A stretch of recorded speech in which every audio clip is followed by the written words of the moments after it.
যুক্তরাষ্ট্রের ফ্লোরিডা অঙ্গরাজ্যে আঘাত হেনেছে প্রাণঘাতী প্রলয়ঙ্করী হারিকেন হেলেন। জরুরি অবস্থা জারি হয়েছে ফ্লোরিডা, জর্জিয়া, ক্যারোলিনা, ভার্জিনিয়া ও অ্যালবামায়। শুরুর ধাক্কায় গাড়ির উপর গাছ পড়ে রাতেই ফ্লোরিডার একজন আর জর্জিয়ায় 2 জনের প্রাণহানি ঘটে। হেলেনের তাণ্ডবে গাছ ও বিদ্যুতের খুঁটি উপড়ে ঘরবাড়ি ও গাড়ি ক্ষতিগ্রস্ত হয়ে নজিরবিহীন এক পরিস্থিতি তৈরি হয়। বিদ্যুৎ বিচ্ছিন্ন হয়ে ভোগান্তিতে পড়েন 10 লাখের বেশি মানুষ। ক্যাটাগরি 4 মাত্রার হারিকেন হেলেন ফ্লোরিডা উপকূলে আঘাত হানে স্থানীয় সময় বৃহস্পতিবার রাতে।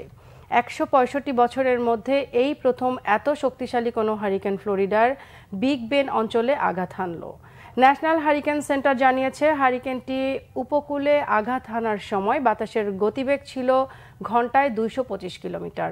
দুর্যোগপূর্ণ পরিস্থিতিতে বন্ধ করে দেয়া হয় দুর্গত অঞ্চলের শিক্ষা প্রতিষ্ঠানগুলোর শিক্ষা কার্যক্রম।